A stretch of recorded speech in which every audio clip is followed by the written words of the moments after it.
We're live.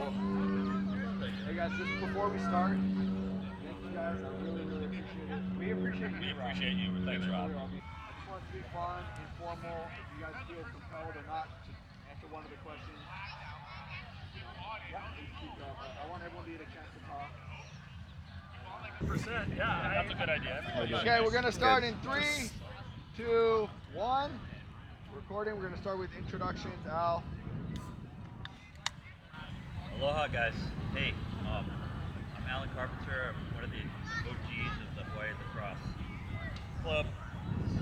Started by a handful of people, most notably Jay Bloom, who's been here about others, 35 years ago, 1990. And sitting in this half circle, we circle it up every weekend, but in this half circle, four folks participated in the original red and white game in 1990. Kind of the kickoff of this club that has become such an amazing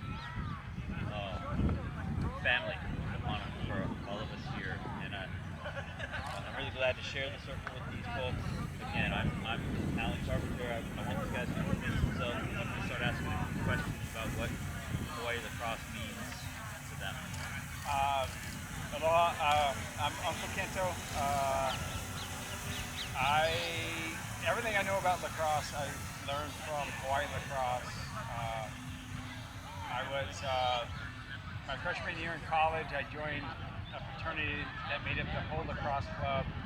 I played 1 year. I got terrible grades. I came back in 1990 and saw 4 or 5 people throwing around at the park, and I ran out and said, "Hey, I'm Kento." And it's evolved ever since, and these are what you see here is my best friends in the world 30 years later, and 35, and so happy to be part of this. Well, my name is Ron. I came out here in 1985. I was lucky enough to be here when it all started right over there about 1989.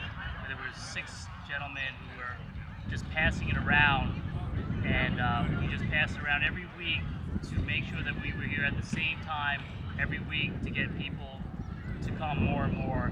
And there was a bunch of New Yorkers upstate, downstate, all over, and we slowly grew into what we see here. More and more people coming down, and we started the red and white game, and then we took it to our first tournament in Portland, and felt from there that we can have one of the greatest tournaments here in Hawaii, which we continue to do now. And the men's club has only created such a home for all people like us and the younger people. We just pay it forward for the youth, the women, and all the members who come to Hawaii who don't have a family. This is their family to be. How's it, guys? I'm Schab. I came a little later, but I wanted to see. Yeah, when Fu said '89, I was like, it was '89 because I moved here in '89 and I was staying at the Waikiki Park Hotel for 3 months. My company put me up there, and I used to run around the park when I could run, and I ran. And I remember one Sunday mid-afternoon running right down here by the zoo, and I looked over in the park, and I was like, I saw like 8 guys tossing the lacrosse ball. I'm like, holy shit, these guys are playing lacrosse in Hawaii. And I was born in Maryland. I played lacrosse since I was very young. And when I moved here, I said, I'm done with lacrosse. I've been beat up. I played my whole life. I'm just done. And then my wife goes, you do know that all of your best friends in this world are lacrosse players. And I went, damn. And then I hopped back in like 2000 and maybe 5 with my boys when they started to play. And for better or worse, I've been playing since then. But it's a great group of people. It's a lot of fun. I mean, I look forward to Sunday afternoon. We all do different things too in this world, and that's what makes life special. But playing lacrosse on Sunday afternoon at Carpenter Park and having a few beers afterwards under the Diamond Head is one hell of a way to go. My name's Tony Brown. I'm from Maryland. I played at Limestone College, and I moved out here in 2000. Actually, I came here to visit in 2000 for 3 months. And after finding this club, and then the huge tournament that we have that we'll have here in a few weeks, I decided I'd make Hawaii my home. I've been here ever since. It's been a blessing to be a part of this team and this club, and like Pinto said, these are all my best friends too. So it's really been an honor, and I'm really grateful to the people who started this. I'm grateful to the people who keep it going. I'm grateful for all my friends and being a part of this, like awesome Ohana, and being from Maryland and being around all those guys. I can tell you that this is something super special that we have here in Hawaii. We love it. Thank you guys. I help with the youth league, and Ray helps with the youth league, and Kinto helps with the youth league, and we just try to pay it forward, you know. Lacrosse has been such a blessing for us. It's great to give it back to these kids. It's also great to be able to play on our own, like Ray said, and come out here and drink a couple beers after. It's really been a blessing.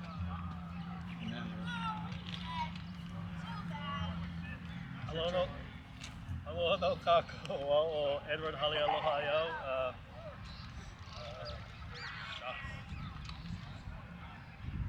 Start. First of all, I miss our friend Jay Bird. This moment. He's in the wind. He's in the clouds. That rain we got. That was him.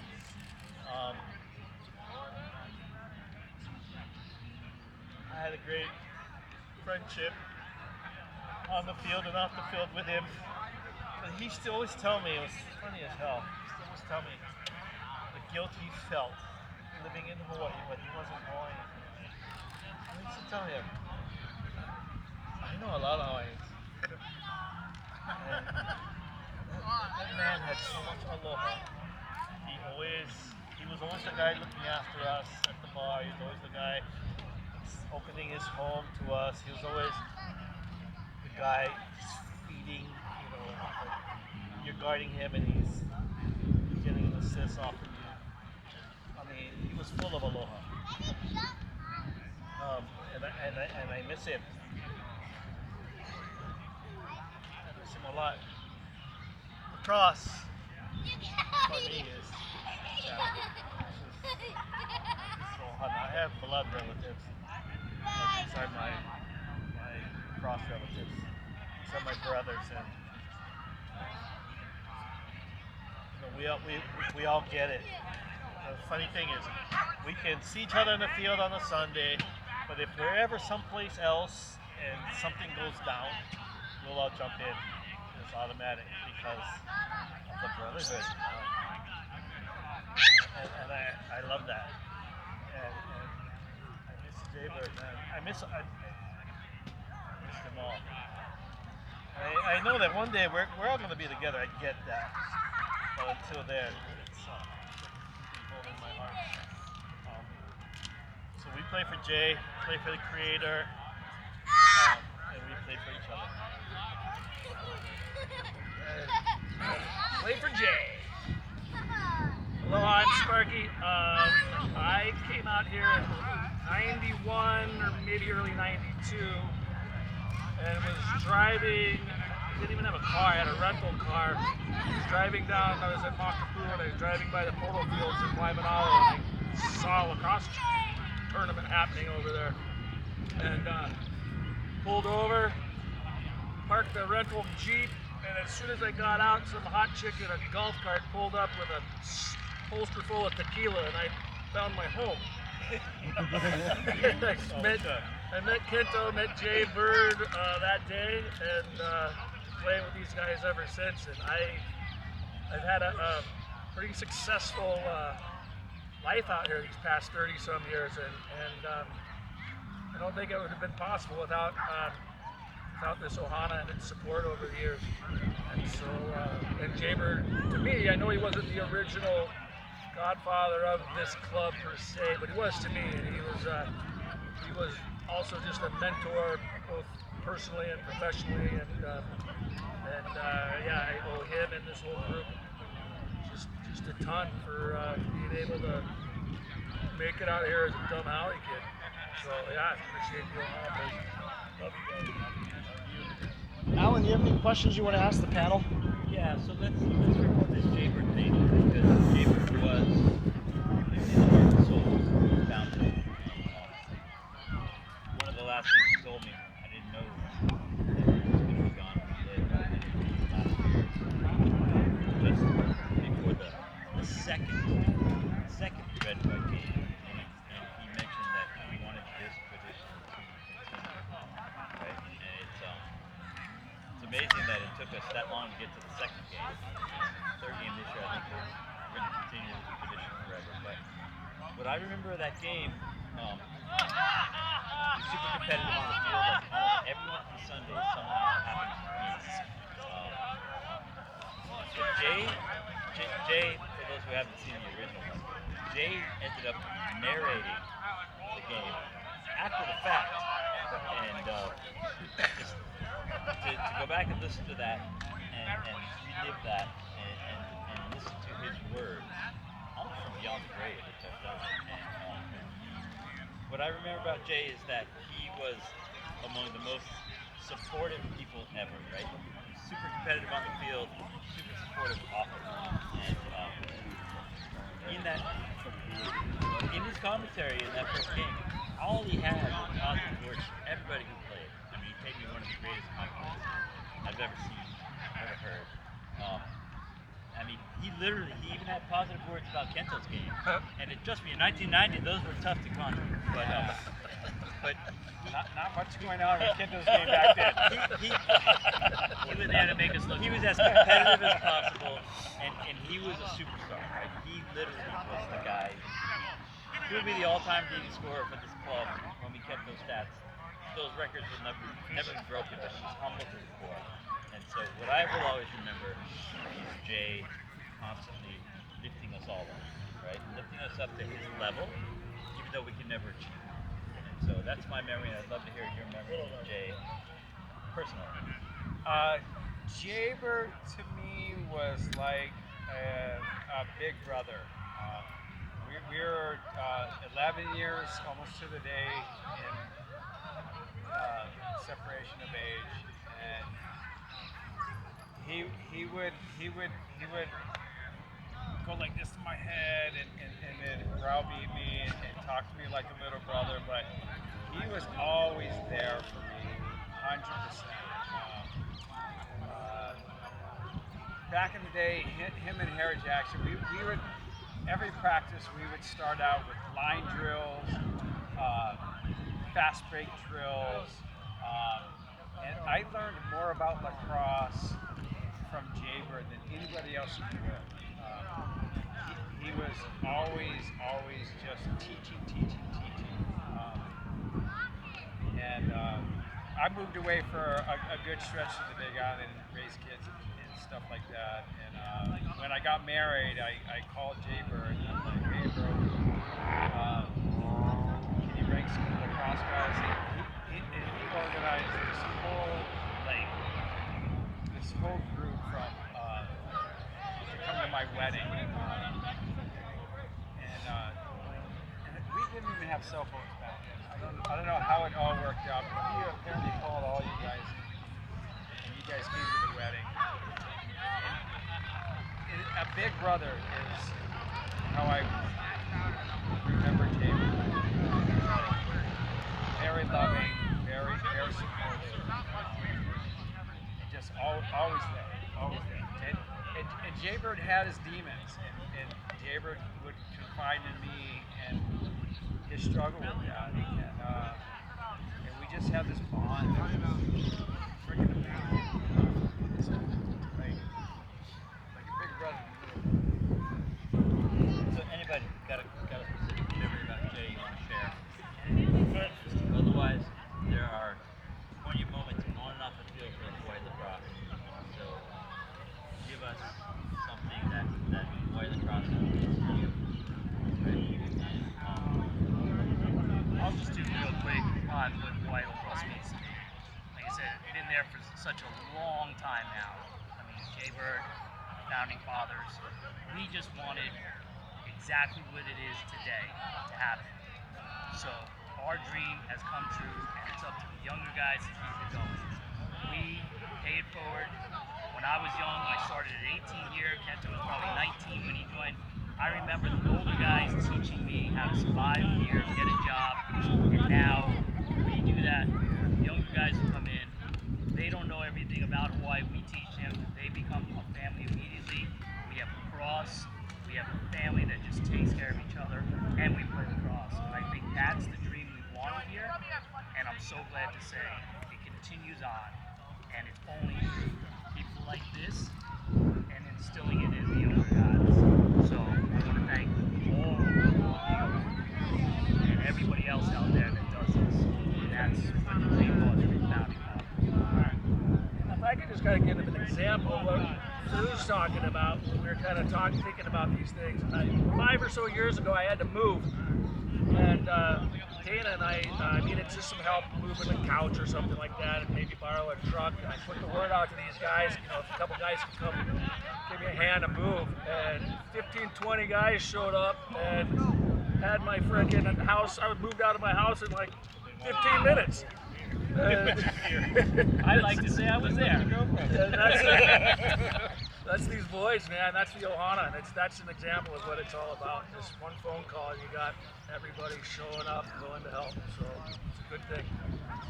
You know what? Maybe today was a fun example because we're playing today, and I see Chris Deal sitting over here in the shadows, and Chris Deal and Eric Jules are friends, and those two guys. So you know what? It's funny. This is like. I come out here to come out and have fun and play, say hi to everybody and all that kind of stuff. And nobody really pisses me off that bad. And I try to keep things kind of mellow. And Chris Deal and Eric Jules today, actually, they lit it up. And I forgot that lacrosse is such a competitive game. And you're after it. And you know what? But it's a classic game where, like a lot of other games, where it's kind of like rugby, where you beat each other to death. And at the end of the thing, you go, hey, right on, let's go have a beer. And that was fun today to see. One of my favorite things about Jay Bloom was I came here young and dumb, of course, and I'm playing attack, and I'm like, Jay, time to move on to the older team, dude. I got this. You move up. We play kind of the same position. But Jay, even though I was a young ass, he was still a nice guy and still a humble guy. And he's like, go ahead. And he really took that, that meant a lot to me, that the way he took it. And when Eric Jewell did the same thing to me, I understood and I tried to be like Jay, which is a very high benchmark for any of us.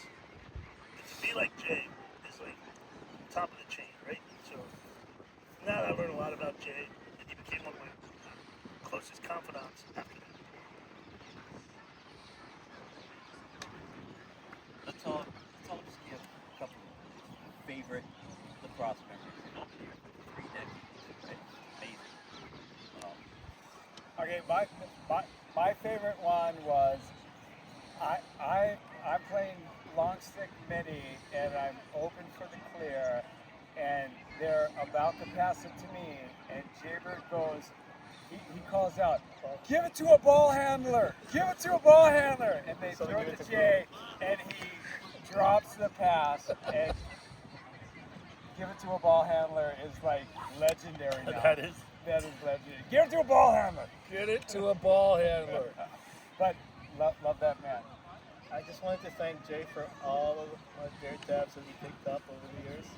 Just saying. It would be like astronomical. He's one of the most generous people ever, no doubt. In all respects. One of my favorite lacrosse memories is not on the field, but it was in a swimming pool, and it was with Kent Ames and Jay doing naked keg slides down the pool slide. That was a life-changing moment for me. I would destroy my ankle and not play lacrosse for 12 years. We never saw Kento after that for 12 years. But the clearest He moved to the Big Island and never came back. That was a good time. I'll give a quick lacrosse memory. In the Portland tournament was early. We all went there. Kento was new, and since he's here, I'm going to tell it to his face, and he knows the story. Is we all left the hotel and went to the tournament. And we were all doing line drills, and we forgot Kent at the hotel. Forgot me. We forgot him. And you know, Kento's not used to cold weather, so we went to Kmart and he bought red sweatshirt top and red shirt bottoms. And he came out of the cab and he goes, "You guys fucking forgot me." And we looked at him, his face was already pissed off. I'm like, "The killer red tomato." And everybody started laughing, and Kento just started laughing. And we went on and we played and we won. So Killer red tomato. I got to go back to one more thing with Jay. Even though we're saying our greatest lacrosse memory, these are all great. So many great times with all these guys. But the greatest gesture of Jay, because I'm running the Youth Lacrosse League, was right before Jay decided it was time for him to go. It was such a generous offer for him to ask everyone that in lieu of flowers to donate to the Youth League, who at that time was on a shoestring and almost done. His generosity and his final thought to help Youth Lacrosse save the program, kept this thing alive. It's strong, it's moving forward, and that just shows the unselfishness and just the cool head, and you know, and overall, like, he gets the whole view that Jay Bloom had. So I'm gonna add that guy. But so many great moments on the field. The first championship I ever won in lacrosse was here with these guys in 2015, and then again in 2018, and I'm hoping that we do it again this year, fellas. I think you scored the winning goal then. Well, Ron Fu assisted. Very good goal. Hell yes. On that theme of growing the game, for me, I got a couple of favorite memories. To make it personal, these guys, Kento, Tony, pulled me back into lacrosse for coaching before I retired, came back, and just reintroducing the game to the youth, and then sharing it with my own son, and watching my own son score his first goal. It's like one of the most proud moments as a dad. That's part of this thing. Yes. And Chris Steele, who's in the background, was part of that. And got to acknowledge him there. But two tournaments. I'm a Bay Area kid. I grew up watching the Western States tournament. Right? It's good from Oakland. We don't know shit from lacrosse. And our coach came from the East Coast, from Dartmouth, set up the Oakland Youth Lacrosse program, and we ended up going to watch the Western States tournament every year, and just watch these amazing players, and it was like this unattainable thing as a kid, right?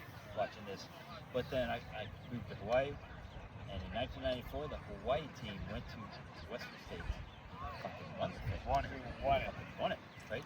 We won Western States, we won Tahoe that year, and we won Hawaii Lacrosse Tournament that year.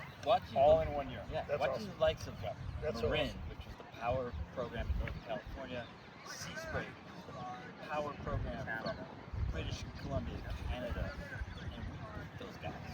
We won it. That was just an amazing thing. And finally, just 2 years ago, these boys, we rolled into San Diego and played in the World Games. We didn't win it. We didn't? We made it to the championship. We went to the finals. We were tied at halftime. And we rolled through that fucking tournament, and we came from the bottom and rolled up and we Canadians Brick wall. at their national sport, and that is all a testament to what Jay laid the foundation for. This We field took right Wimmer to 2-1 in the here. finals. Amazing. Yeah. Yabba.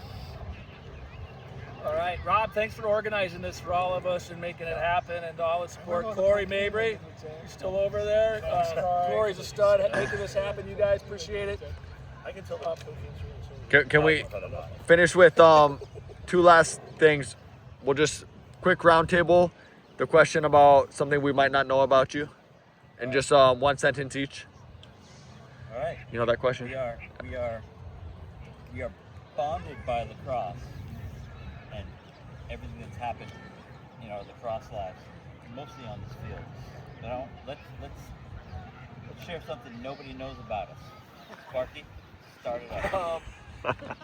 Man, I've bared my soul to these guys. I was They know gonna say, everything. I know that tattoo on your ass. I'm a Swiftie. What does that mean? In 35 years, what does that mean? Taylor Swift all the way. There we go. I'm transgender. Yeah. What are you guys laughing at? Don't make me feel bad. Okay, Tony, you're up.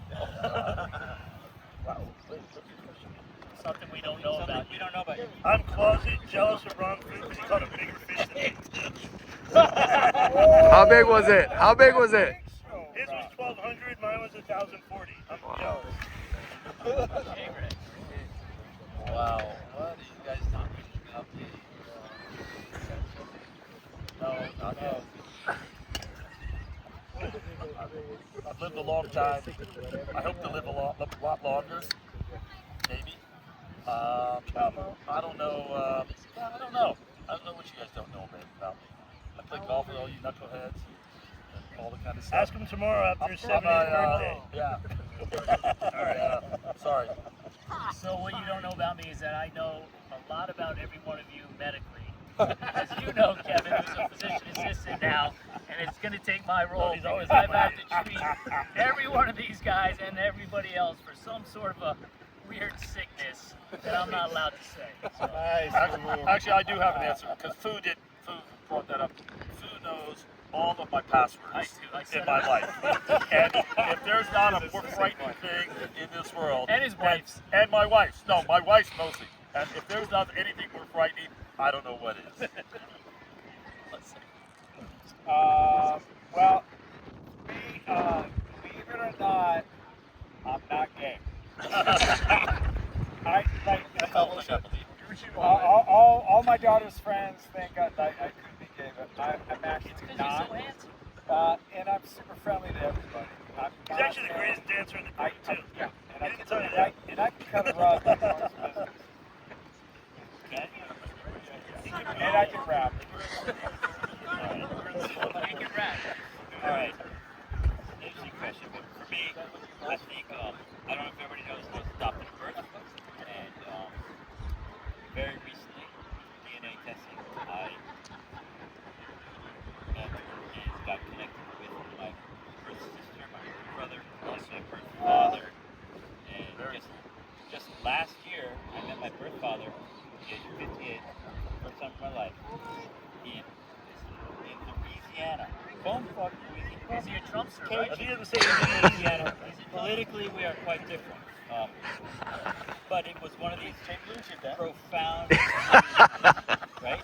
That shows that we can continue to learn through life and connect with people. That's awesome. That's very cool. Yeah, that was, and as a lacrosse guy, I think, I'm not sure you guys all know that on one play I beat both of the Gate brothers to score a goal. One was the goalie. In high school. One was the goalie. Yeah. Paul. Yeah. You may not know, Paul was the goalie. Paul was a goalie before he went to college. And so I spoke to Gary on a face dodge out high and then put a top shelf against Paul.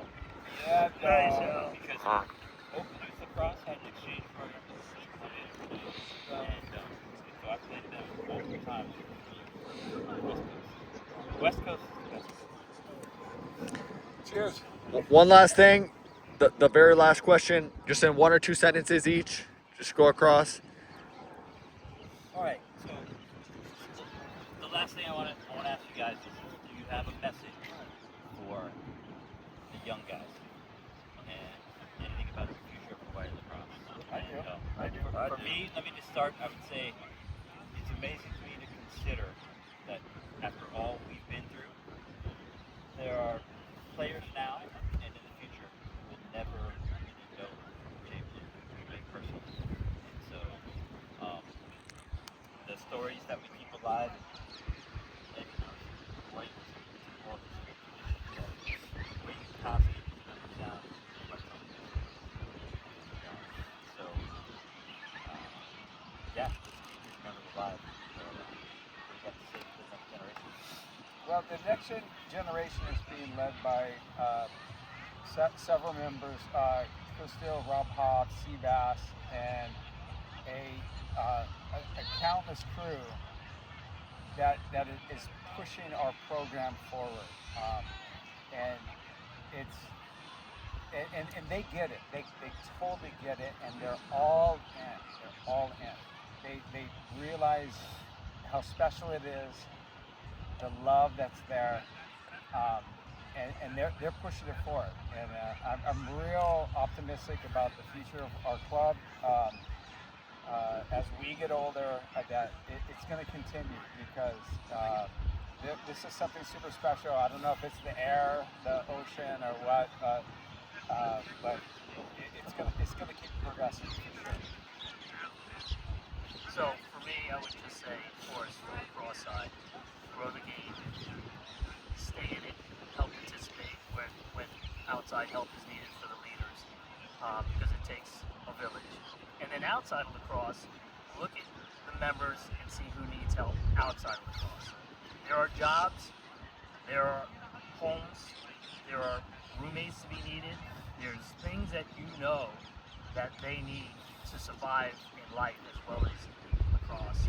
That's why we're here as the elders, not just for lacrosse, but of course lacrosse, but reach out and help everybody on all aspects of life. I think the biggest thing that I would add is that everybody, for the younger guys, please get involved with, if we want to grow the game, if you grow the game always with new guys coming here. We have a lot of military folks that come here and they come and they go and so forth. But we really need to grow the game internally in the state, and I think we have an opportunity to. I do. So I think every single person in our group should be looking at how can we contribute to get young kids back into this game. How can we get them to play and so forth and enjoy the game like we do. Same thing for me. Like, just look internally at what this game has done for you. Just like Chris Deal does, just like Rob does, just like Seabass does, and give back. It doesn't have to be like all your time, but just give back. Because this sport has gotten all of us a great family, a great opportunity, great connections. Give back. I have nothing to tell them because they're all men and they all get it, and they are the current iterations of Jay Blue. And this Homao means continue. Jay left his mark, now leave yours. And move it forward. Love it. Yeah, just echoing all that sentiment. I think just get on the field with all the integrity you can and play hard and leave it on the field, come off the field, and you got this ohana, and it'll guide you, protect you, and benefit you. Omao. Love it. Jay-Bird. Oh, Jay-Bird. Ready for Jay. Hawaii Lacrosse, man. Cheers, boys. Go, baby. Yeah. Cheers. Love you. Jabber, jabber, jabber. Oi, oi, oi. Jabber, jabber, jabber. Oi, oi, oi.